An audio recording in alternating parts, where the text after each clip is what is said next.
Welcome back now into lecture number 6 as we continue looking at the doctrine of angels.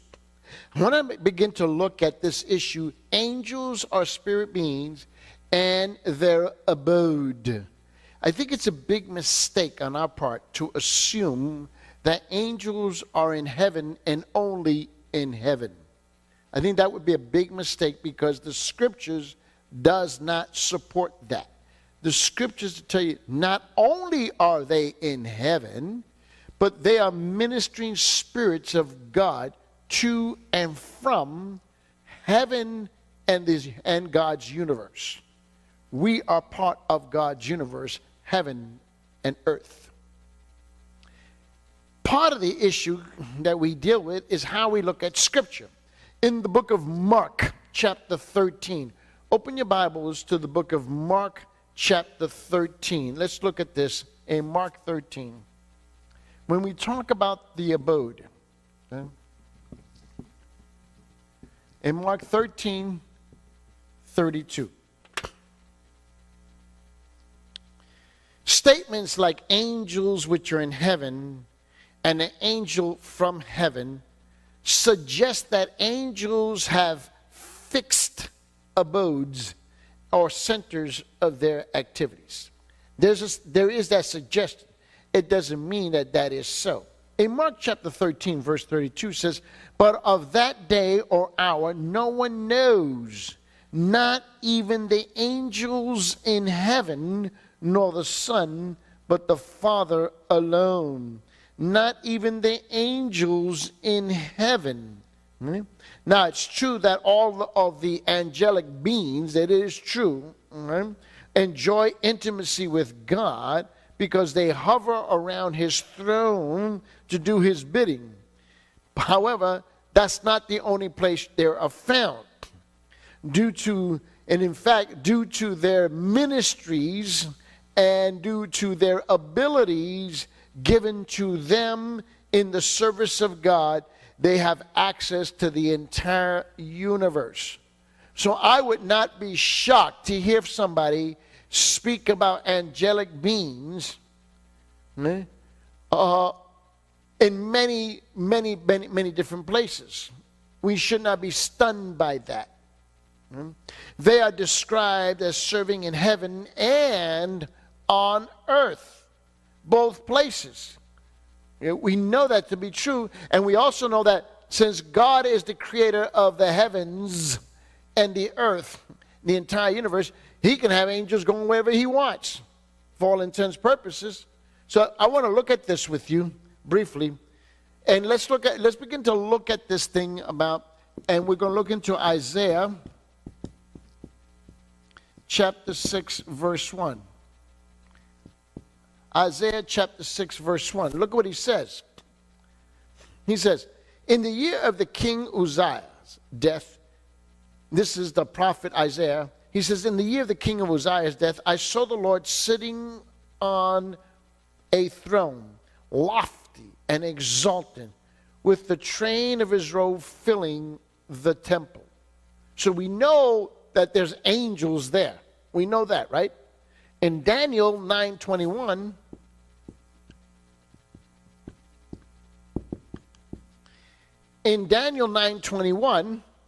he says, "While I was still speaking in prayer, then the man Gabriel," this is the angel, "whom I had seen in the vision previously, came to me in my extreme weariness about the time of the evening offering." We should not be stunned, shocked, or surprised that angels appear on the scene either. In Revelation, if we go to Revelation chapter 7 verse 2, it says, "And I saw another angel ascending from the rising of the sun." Imagine that. You're looking up, and this angel is ascending from the rising of the sun with, he says this, having the seal of the living God, and he cried out with a loud voice to 4 angels to whom it was granted to harm the earth and the sea. Now we have this other angel speaking to 4 more angels, whose job is to bring destruction to the earth and to the sea. You go, well, how can 4 angels do that? Well, think about that. Remember, 1 angel was more than capable of killing 185,000 men. One, just 1 angel. In 1 swoop. In 1 blow, if you will. 1. How much time does 1 blow take? I have no idea. But what can 1 angel do in 1 hour of destruction? That's pretty scary to me. Think about that. Just imagine if 1 blow, just think of, if 1 blow was 1 second, just think about that. And there's 16 seconds in 1 minute. I'm thinking, this is just just think about 1 minute. 1 angel in 1 blow, and if a blow is only 1 second, is able to take out 185,000 men, what would happen in 1 minute? What would happen in 2 minutes? What would happen in 3 minutes? What would happen in 4 minutes? 5 gets even more terrifying. Just think about it for a moment with me. I have no idea. But he says, and I saw another angel ascending from the rising of the sun, having the seal of the living God, and he cried out with a loud voice to the 4 angels to whom it was granted to harm the earth and the sea. Well, we get in Revelation chapter 10, verse 1. And I saw another strong angel. I don't know if there's weak angels, but it says there's another strong angel, right? Coming down out of heaven, clothed with a cloud, and the rainbow was upon his head. And his face was like the sun, and his feet like the pillars of fire. Woo! So we can see when we talk about their abode, that you have angels are not stuck in heaven. Now, the language that's used, the language that is used here, okay, and is very specific, is that you have heaven, okay, and you have earth.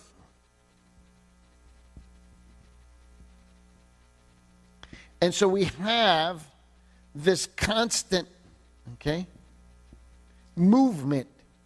We have this constant movement of angels ascending, descending. We have this constant movement, okay, and where there's this movement taking place, and throughout the universe. So it's very difficult to fix their abode,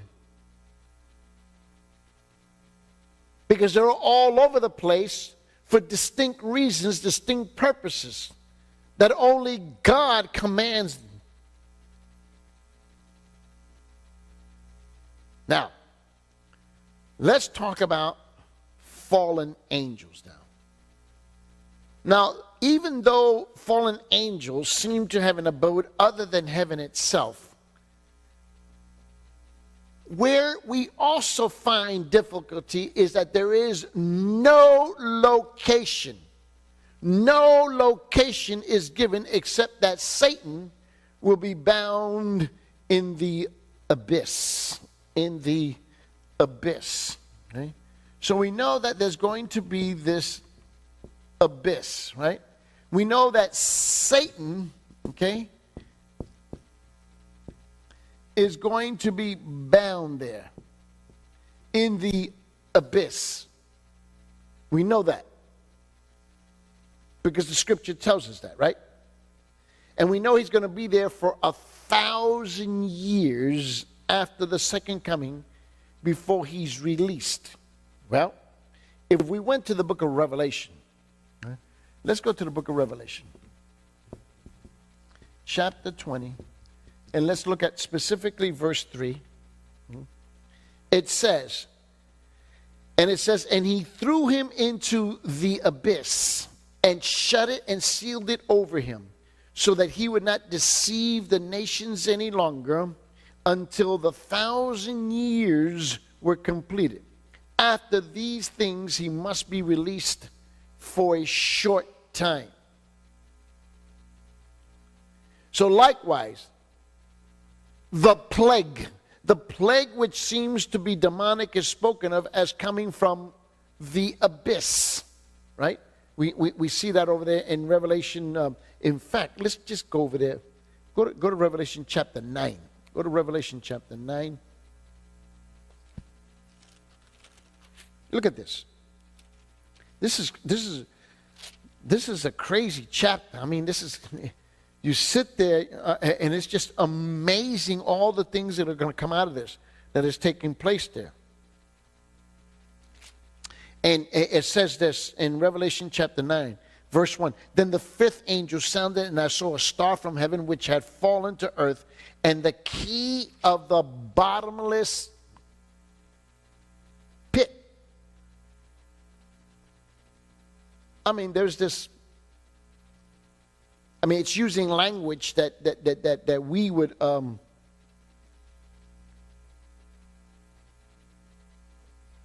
would use, right?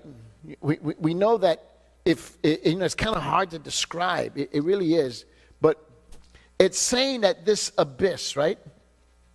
We know that there's going to be this abyss, right? And it's saying that this abyss is bottomless.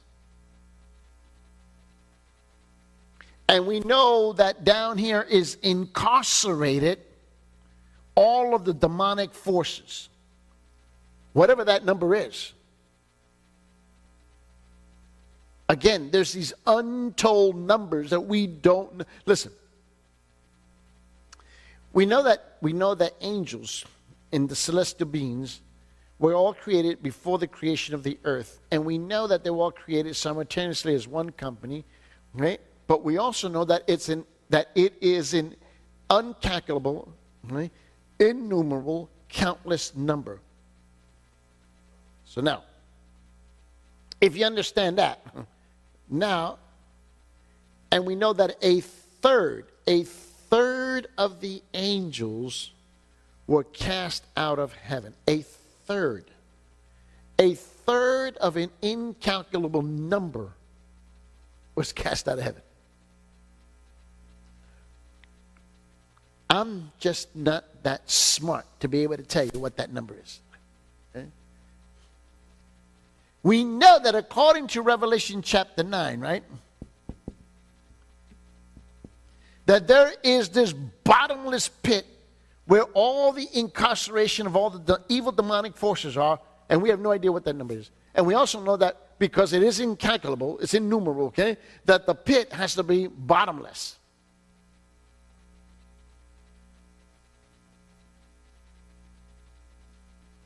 Right? Look at verse 7. Revelation 9:7. No, I'm sorry, go to verse 2. Verse 2. He opened the bottomless pit, and smoke went up out of the pit like the smoke of a great furnace, and the sun of the air were darkened by the smoke of the pit. Then out of the smoke came locusts upon the earth, and power was given to them as the scorpions of the earth have power. This is all demonic. The numbers are just staggering here. Now look at verse 11. Go to verse 11, okay? And so I want you to go now. We were looking here 1. So go to Revelation 9:11. And look at this. Revelation 9:11. And he says, because he says, fallen angels, right? They also have a king who's referred to as the angel of the abyss. Right? That's what he says, right? He says, and they have a king over them.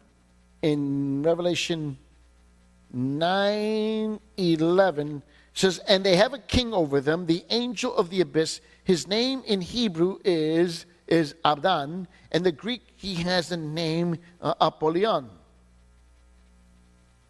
Wow.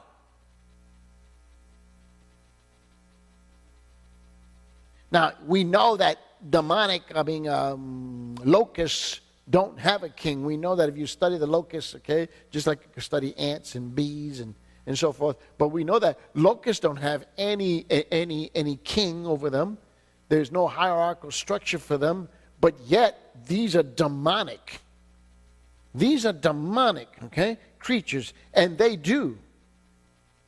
And his name is both in Hebrew and in Greek, because he says Abaddon and Apollyon. It means destruction. He's a destroyer. So there's a hierarchy of power among the demons, just as they're among the holy angels. And apparently the angel of the abyss is one of Satan's most trusted leaders. Possibly it could be Satan himself. I don't know. I have no idea. But it says that they have a king. And then we also know that the destiny of fallen angels is the lake of fire. We know that, right? Because in Matthew 25, if you go back to Matthew 25,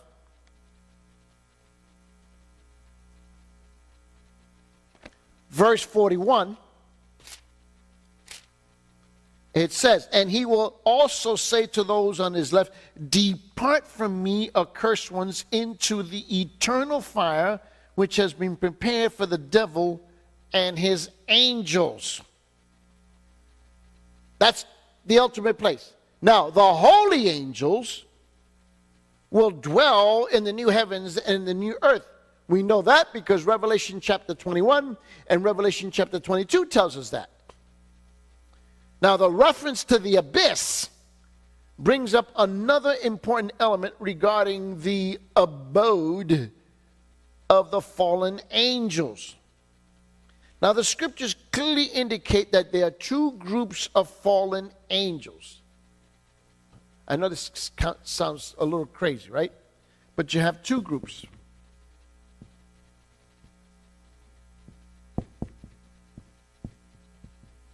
Of fallen angels. Now, the first group, okay, is consisting of those who have some freedom to carry out Satan's plans on earth. Now, we know that from heaven, a third of the fallen, a third of the angels, okay, fell out of heaven with Satan, right? In other words, they were cast out, right? A third of some innumerable number, right? An incalculable number. Now, that's the main group. Now, out of that third that comes down, they're split in two groups. A percentage of them is left to roam the earth. That's where we get all demonic powers, demons, and all that kind of language that's used. And then another group, okay?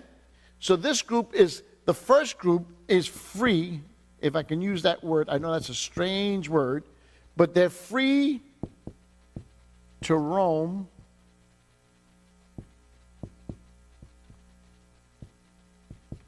to commit evil on earth. A second group, okay, has been detained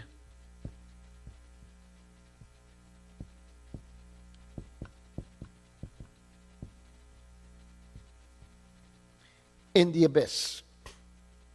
Okay? Second group. They've been confined. Okay? So of those who are confined, some are temporarily so, while others are permanently confined in Tartarus. Okay, there's a place called Tartarus. Okay, again, I think you've heard this word before. Okay, and it's called Tartarus. Tartarus. So we know that a group of these guys are in this place. And somehow, if this is the abyss right here, if this is the abyss, what they're saying is that this is Tartarus. Somewhere, I know it's very difficult to describe in human terms, but this place, Tartarus, is somewhere down in here, right? If I can just put it that way. What I'm trying to do is to illustrate the point. And this is where they are. They're down here somewhere.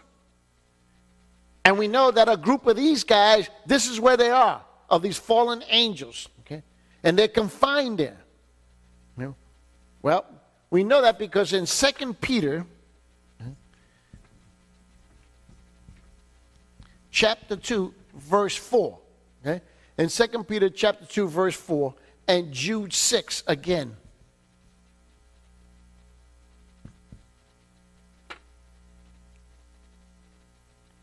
It says in 2 Peter 2:4, for if God did not spare angels when they sinned, but cast them into hell and committed them to the pits of darkness reserved for judgment. Now the pits of darkness is this place called Tartarus. In Greek philosophy, in the Greek culture, that's what they called it. They called it Tartarus. Okay? And Jude in verse 6 says, and angels who did not keep their own domain, but abandoned their proper abode, he has kept in eternal bonds under darkness for the judgment of that great day. That's again this place called Tartarus. Now the Greeks thought of Tartarus as a place of punishment lower than Hades, lower than hell. Those temporarily confined are in the abyss. Okay? And we know that. Okay? In fact, some apparently consigned there to await final judgment, while others will be loosed to be active on the earth. That's why I told you that there's these two groups. Okay? Tartarus is a section of Hades, and it's reserved for the punishment of the most wicked. I have no idea how you determine that. And in Greek mythology, the place is where Zeus imprisoned the Titans. This is where Zeus in Greek mythology imprisoned the Titans. Okay? And this played a heavy role. This played a big role in the New Testament church because of so much Greek influence. Which is the reason why people were so afraid to go to hell. Because Greek mythology taught that this is where the Titans were. This is where they had been punished. And they made all kinds of movies about this. Mm-hmm. So I want you to understand that. In fact, go to the book of Luke. Let's go to Luke chapter 8, verse 31. And let's look at this. In Luke chapter 8, verse 31 says, they were imploring him not to command them to go away into the what? The abyss. You see, these demons, they knew where this place was. And they said, okay, Jesus, cast us out of these pigs, but whatever you do, don't send us to this place. Are you following me? You see, you don't. The problem is that we read the Bible just too fast. We're just reading it too fast. In Revelation chapter 9,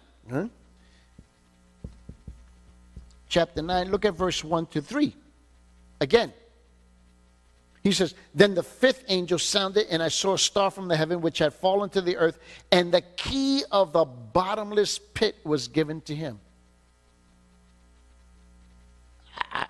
Don't ask me. I have no clue, no idea how to begin to answer that. He opened the bottomless pit, and smoke went up out of the pit like the smoke of a great furnace, and the sun and the air were darkened by the smoke of the pit. And then out of the smoke came locusts upon the earth, and the power was given to them as the scorpions of the earth have power. This is where the judgment of earth is going to come from. Woo! Revelation chapter 9, verse 11, right?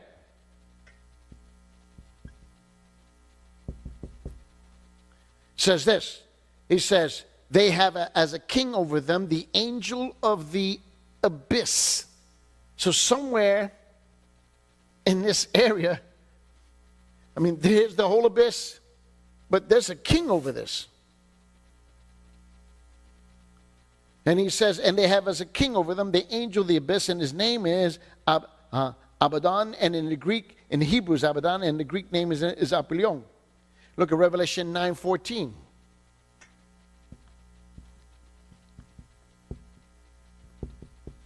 Look at Revelation 9:14. One saying to the sixth angel who had the trumpet, release the four angels who were bound at the great river of Euphrates. If you remember when I was teaching through the book of Daniel, okay, and the river Euphrates, okay, this is where they come out of. It's out of this thing down here called the abyss, is where they're coming from. In Revelation 16, okay, go to Revelation 16. Go to Revelation chapter 16, verse 14. It says, for they are spirits of demons performing signs which go out to the kings of the whole world to gather them together for the war of the great day, the Almighty. The Almighty. Also, we have Jude, right? Jude also spoke of the abode of angels. We know that, right? Again, where he says in Jude verse 6, he says, and the angels did not keep their own dominion. And he says, and abandoned their proper abode. And he has kept in eternal bonds under darkness for the judgment of that great day. Now, while the remaining of this passage is debated, albeit because it is debated, it does show us that angels not only have a domain or an area of authority assigned to them, but a dwelling place. They have a dwelling place. And the most likely reference here is to the angels are the sons of God. Remember we were discussing this in one of the earlier classes, and we talked about in Genesis chapter 6, and we talked about this in Job chapter 1. In fact, it was Genesis chapter 6 verse 4, Job chapter 1 verse 6, and Job chapter 2 verse 1. And we know that these sons of God, these angels who came to earth and mingled with women. Remember that? Okay, well, turn your Bibles to Genesis chapter 6 verse 4. So let's go to Genesis chapter 6. Okay?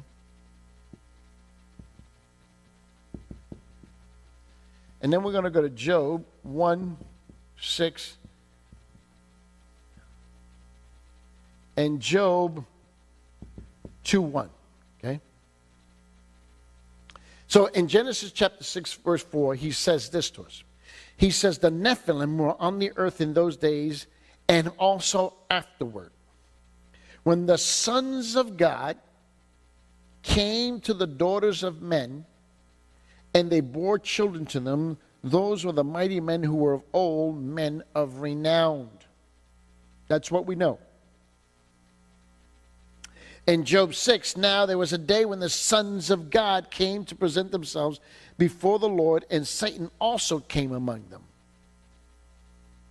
And then in Job chapter 2, verse 1, it says, and again there was a day when the sons of God, here again we see the sons of God, the sons of God, the sons of God, came to present themselves before the Lord, and Satan also came among them to present himself before the Lord.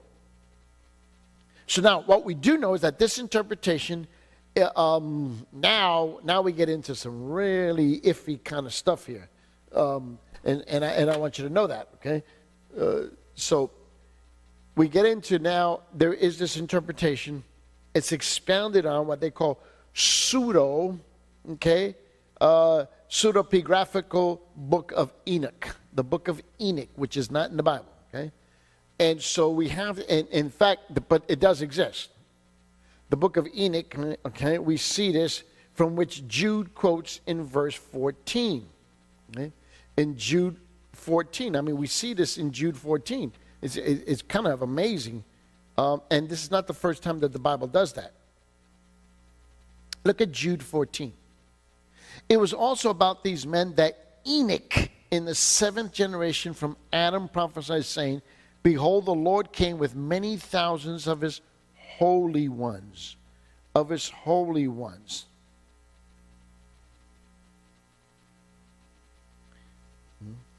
So we see that even, and that's not the first time we see this in the Old Testament, where the Old Testament itself quotes, okay, an extra biblical source. Okay?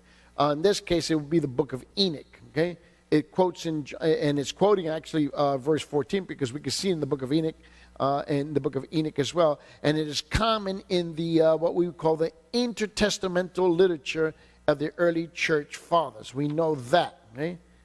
We also know that according to that, and back in Jude, okay, verse 6, that these angels, they did not keep their positions of authority, okay, what they would call in the Greek language, in the ten hauteng akang,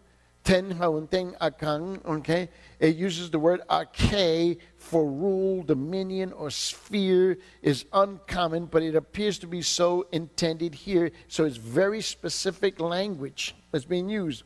So the implication is that God assigned angels stipulated responsibilities. That's where we get the word dominion or power, or it's the arche, and set a place for them.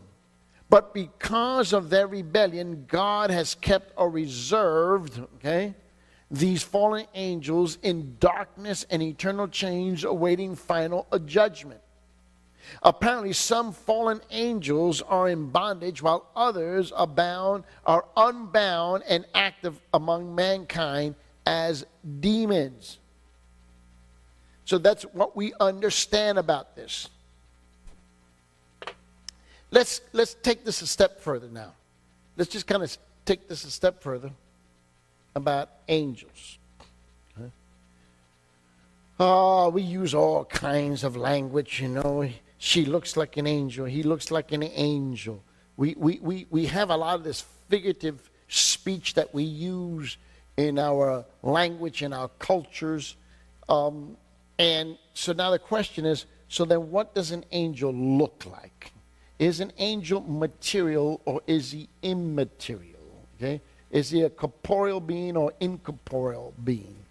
So those become questions that are important because it has an impact on how we perceive and how we see this issue. So I want to talk to you about, when it talks about angels, I want to talk about, how would I put it, their immaterialness, okay? So I want to talk to you about their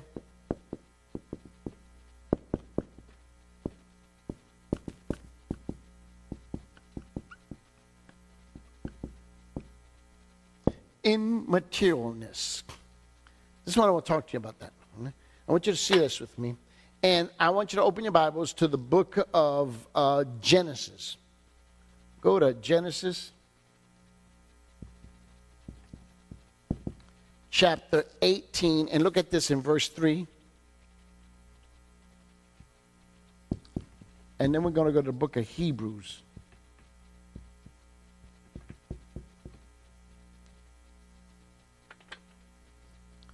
So let's go to Genesis chapter 18 real fast here, please.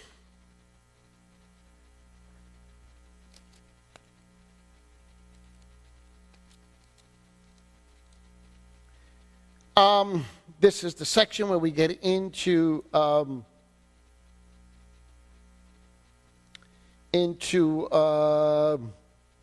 birth of Isaac. Remember that? And we know that angels, because of their immaterialness, okay, incorporeal beings, they do have the capacity to reveal themselves in a human form. We know that from Scripture. Okay?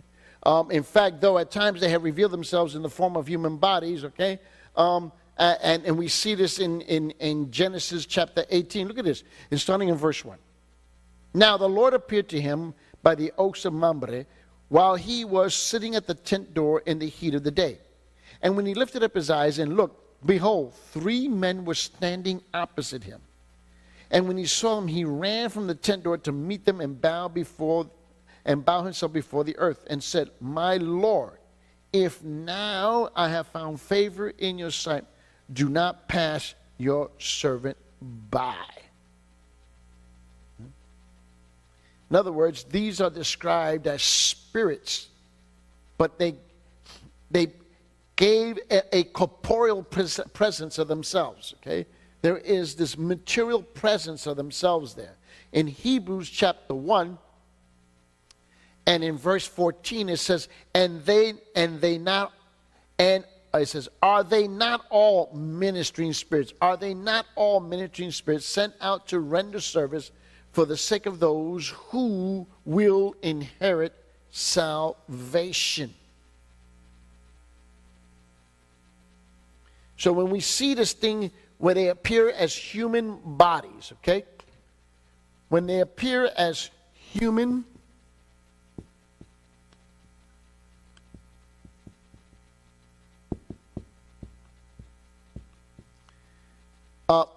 this is, have you heard of a theophanies and Christophanies? Well, this is angelophanies. Okay? That's what it's called. It's called angel, okay? And it's angelophanies. Angelophanies. Okay?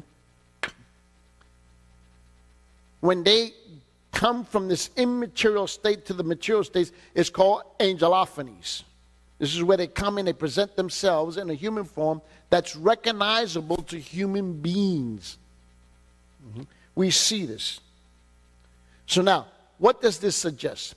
This suggests that they do not have material bodies as humans do. They do not have. This is further supported by the fact that they do not function as human in terms of marriage and procreation. With all, look, I know we read Genesis 6. Remember that? We read Genesis chapter 6, verse 4. Remember that? We read that earlier, right? We were reading that earlier in Genesis chapter 6, verse 4. And we were reading Job 1:6 and Job 2:1. Remember that? And especially when we're talking about the Nephilims, and we're talking about in Genesis chapter 6, verse 1, 2, 3, 4, 5, 6. Now understand that. And you remember the class of the other day, I don't remember which class it was, and I gave you 3 possibilities. Okay? And we worked it out, okay? But we settled on the last possibility that yes, we have some kind of angelic, demonic, spiritual beings, okay, who now come and incorporate themselves into the body of some real human beings, and that's how they procreated. But the fact that you cannot have an angel directly, okay, an incorporeal being, okay, procreating with a corporeal being. That's not possible. In Mark chapter 12, verse 25, Mark chapter 12, verse 25, okay, it says, for they rise from the dead, they neither marry nor are given in marriage, but are like angels in heaven. So we know that angels do not marry because they cannot procreate. And we also know that angels are not subject to death. I know, again, I realize, of course, that television and Hollywood and the movies have told us otherwise. I get that part. In Luke chapter 20, it says this in verse 36. In Luke chapter 20, verse 36, he says, for they cannot, these are not my words. He says, for they cannot even what? Die, right? Look what it says. Luke chapter 20, he says in verse 36, for they cannot even die anymore. Why? Because they are like angels and are sons of God, being sons of the resurrection. Mankind, including our incarnate Lord, when he walked as a human being, is lower than angels. Remember when I was explaining that angels are inferior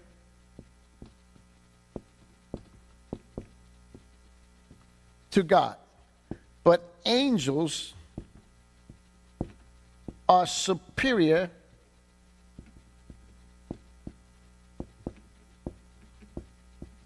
to man. So there is this gulf. There is this gulf here. But what we do know is that man, okay, because if they're superior to man, it says then it means that man is inferior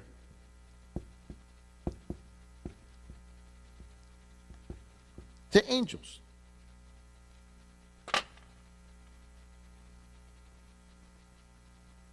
In the book of Hebrews, look at this. Go with me to Hebrews chapter 2, verse 7.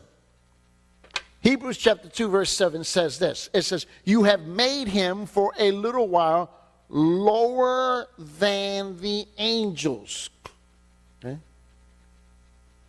The incarnate Jesus was made for a little while lower than the angels. Why? Because Jesus has got to relate to man, right?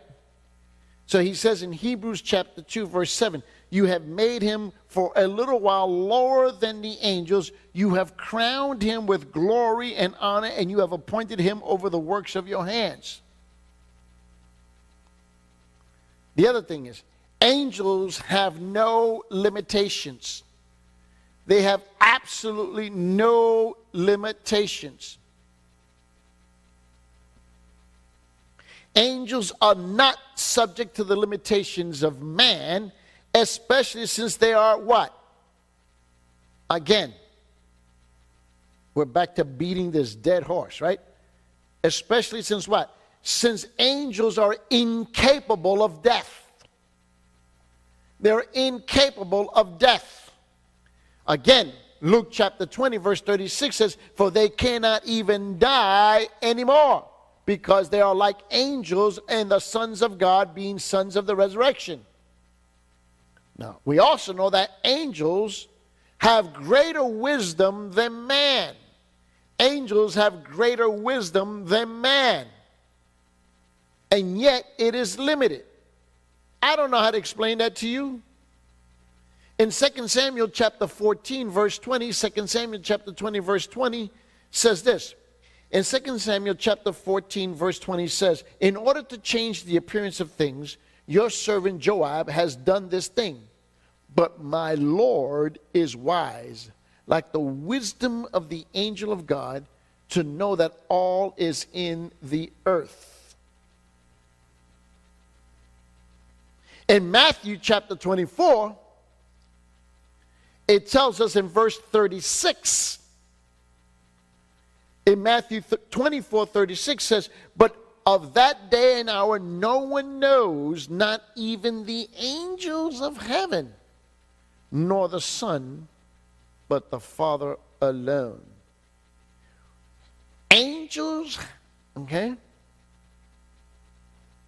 are wiser than men, but not as wise as God.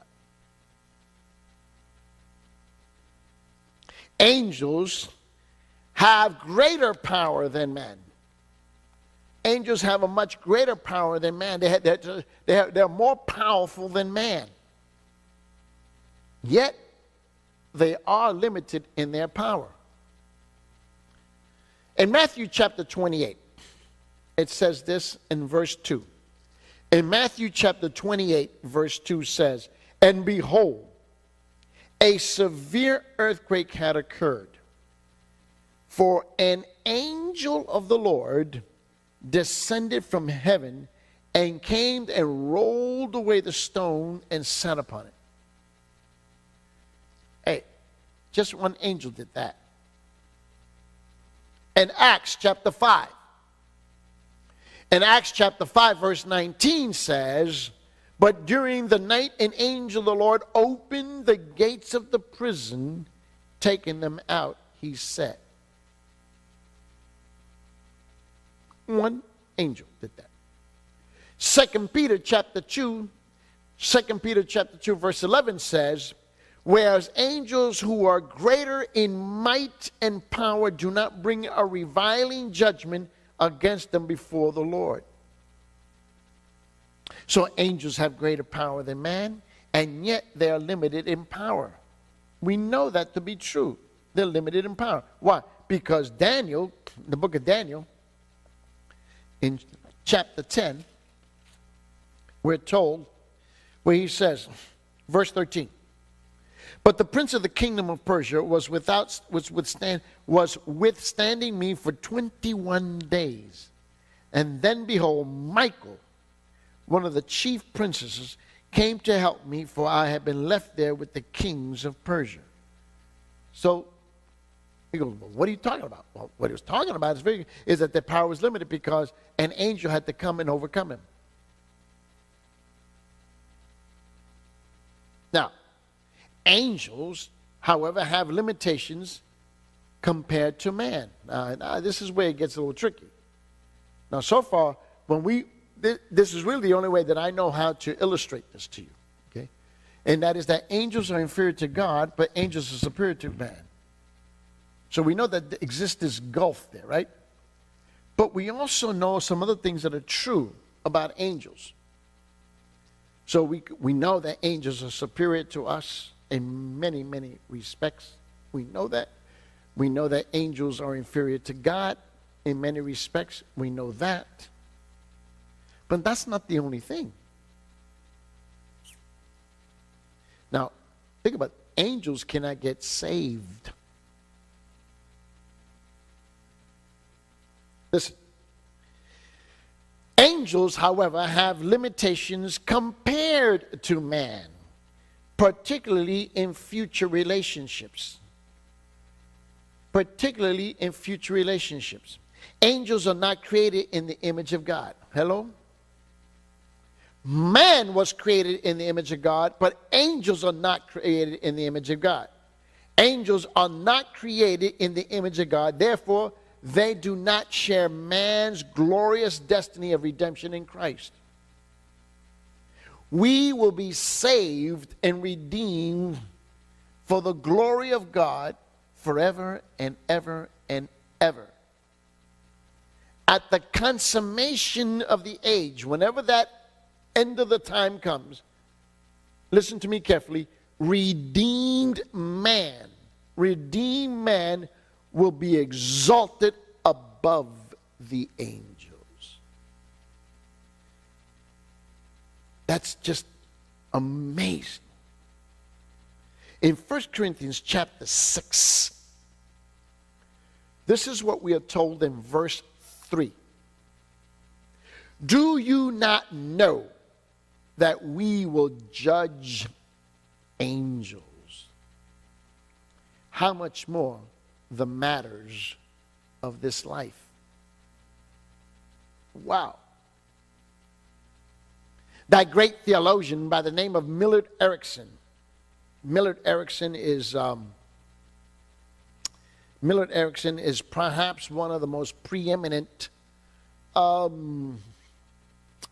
theologians among what's that denomination? Among the Baptists. Very solid in his research and his study. And look what he says. He said, the angels are spirits, that the fact that angels are spirits may also be inferred from the following considerations. In other words, talking about these fallen angels, these demons, which are described as spirits. He said this in the book of Matthew, in chapter 8. Go to Matthew chapter 8, please.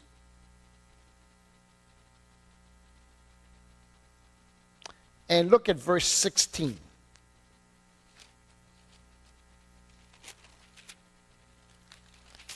It says, and when evening came, they brought to him many who were demon-possessed, and he cast out the spirits with the word and healed all who were ill.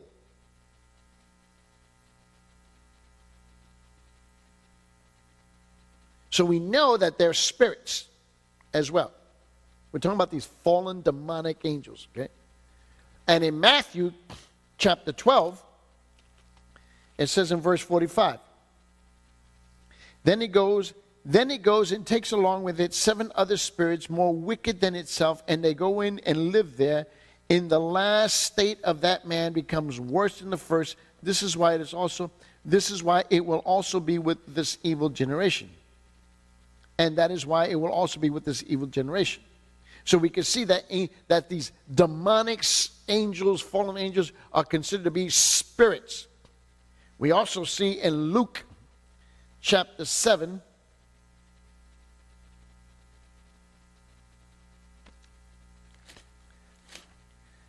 we see this in verse 20. 21. At that very time, he cured many people of the diseases and afflictions and evil spirits. And he gave sight to the many who were blind. So we have evil spirits. In the same book of Luke chapter 8, it says in verse 2, And some women who had been healed of evil spirits and sicknesses, Mary, who was called Magdalene, from whom 7 demons had gone out. So we know that they're spirits as well. I was listening not too long ago, and as we were going down the road, and I was listening to this on the radio, where the man was talking about that there were these, and he laid out this long, detailed, I'm listening on the radio, hierarchical structure of all these fallen angels, and then he says, now we have another category called evil spirits, and he laid out all of these also. And I was driving down the road thinking to myself, well, what's he talking about? What is he talking about? Because they are the spirits. We're talking about demons and fallen angels. They're the spirits themselves. In Luke chapter 8, verse 2. Now we see this in Luke chapter 11. Look at this over there in verse 26. Then it goes and takes along 7 other spirits more evil than itself. And they go in and live there, and the last state of that man becomes worse than the first. So again, we're talking about these fallen angels that become the spirits. In Acts chapter 19, we know that story.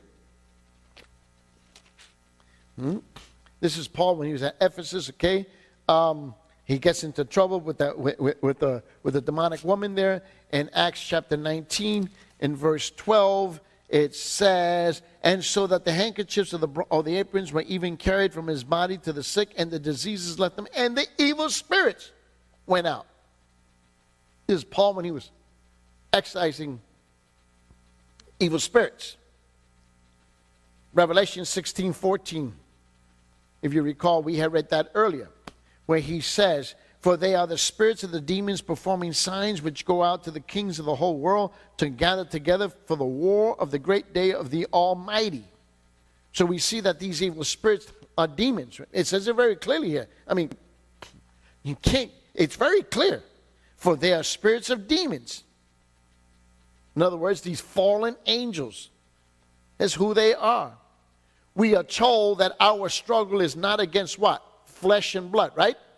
In the book of Ephesians, in chapter 6, verse 12, in Ephesians chapter 6, verse 12, it says that flesh and blood, but against the principalities, against the powers, against the world rulers of this present darkness, against the spiritual hosts of wickedness in heavenly places, right? So we see demon angels, fallen angels, fallen angels, fallen angels. We see this over and over and over and over and over again. Paul in the book of Colossians, if you recall, in chapter 1, verse 16, seems to identify the heavenly forces that are invisible. They cannot always be seen. The angels or spirits seem to follow, although not necessarily from Jesus' assertions, that angels do not marry, right? We know that because in Matthew 22:30 says that. And, and we know that Jesus cannot lie, right? Right? We know that. And we also know that according to Luke chapter 20, that demons cannot die. We know that the fallen angels cannot die. Angels, even though they're spirits, beings, and very powerful, this is the one thing I want to make sure we understand here. Fallen angels, They are not omniscient. They do not know everything. Fallen angels are not omnipotent, but we know they're very powerful. I would not fool around with one. And we also know that they are not omnipresent. So there has to be some hierarchical way, okay? We know that demons from all over the world, wherever they are, they have a system, some kind of a system to communicate, because they are not omniscient. They are not omnipotent. They are not omnipresent. Listen to me carefully. They are not. They would like for you to think that they are, but they're not. So they have to communicate somehow, and we're not told how. And I'm not even going to jump into that little billywick. They're going to jump into that arena of speculation. But we know they have to communicate, because they are not omnipresent, they are not omniscient, they are not omnipotent. They cannot be everywhere at once. They cannot be everywhere at the same time. That is an impossibility. Only God fulfills that role.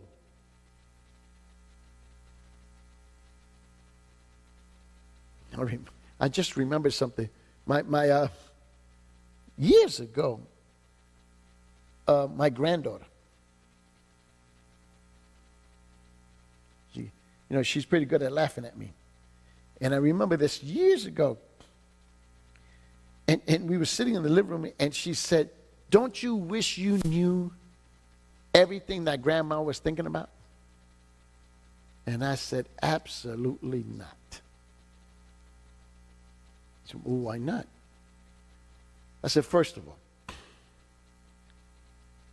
I said, "I would never want to be omniscient and know every single thought that Grandma had. The simple thoughts that I know from my wife's head are more than sufficient to scare the living daylights out of me. The idea that I can have access to the myriads and myriads and myriads and myriads of thoughts in my wife's labyrinth maze like mine, okay, will leave me in the loony bin forever and ever and ever and ever. So, is there an advantage to being omniscient? No, I'd never want that whatsoever. Demons are not omniscient. They are not omnipotent, and they're not omnipresent. They cannot be everywhere at the same time. That is an act of impossibility. Now, what we're going to do in our next class, we're going to begin to get into the details of their appearance. And we'll close it out for right now.